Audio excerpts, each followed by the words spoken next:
Nikki Sikalis Bott is a settlement agent for National Title Company, now Stewart Title Company. She has a clear history of misconduct and fraud, yet she's been protected by her broker numerous times. In 2017, Nikki Sikalis Bott was sued by Washington Mutual for her misconduct in a closing where she dispersed funds illegally. Nikki Sikalis Bott was then protected by her broker, Tracy Bouchard, in a $30 million settlement. The misconduct of Nikki Sikalis Bott cost Washington Mutual severe damages in which they recovered through a settlement. Nikki Sikalis Bott was the escrow agent in this matter. She illegally dispersed funds to 3 separate people without the authorization of Washington Mutual. In 2018, I reported to National Title Company and Nevada Division of Insurance of the forgery and fraud committed by Nikki Sikalis Bott. National Title Company demonstrates a history of neglect and misconduct in their employees. They didn't fire Nikki Sikalis Bott in 2017 and then stated that I signed the forged deed of sale in 2018, knowing that fraud had been committed. National Title Company in 2018 stated that Nikki Sikalis Bott did not sign the document in question. They have a history of concealing the fraud committed by this agent, and they were found to be not credible.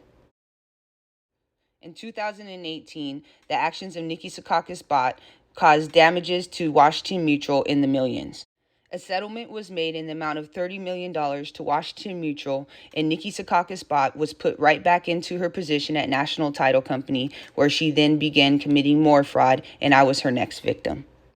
After failing to be prosecuted in 2018, Nikki Sikalis Bott went on social media after I filed my complaint with Nevada Secretary of State, stating that she did provide my ID and my journal, and the case was dismissed. She then goes on to threaten me that she will call the police if I do not stop exposing her.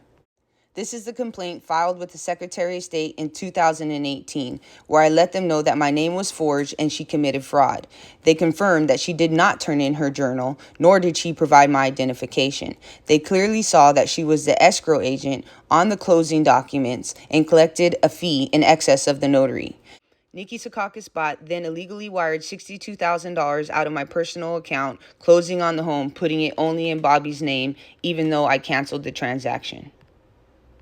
NRS 240.065B states Nikki Sikalis Bott could not act as an escrow agent and the notary.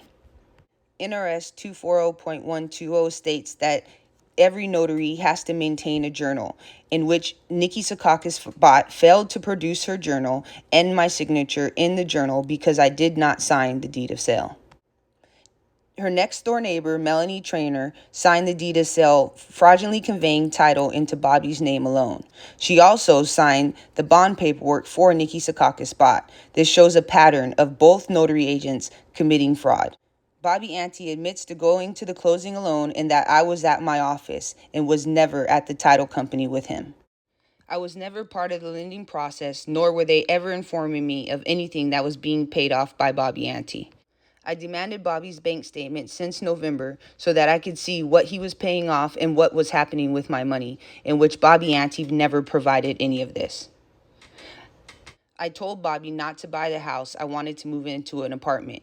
He stated it was a house or apartment, it was all the same thing.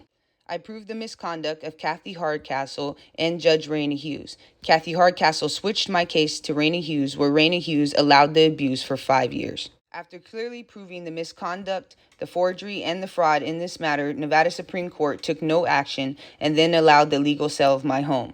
Bobby Antee's lawyers, who he shares with Linda Na, Shumway Van, then collected over $160,000 in legal fees for a 2-month marriage where both of their clients committed fraud against me.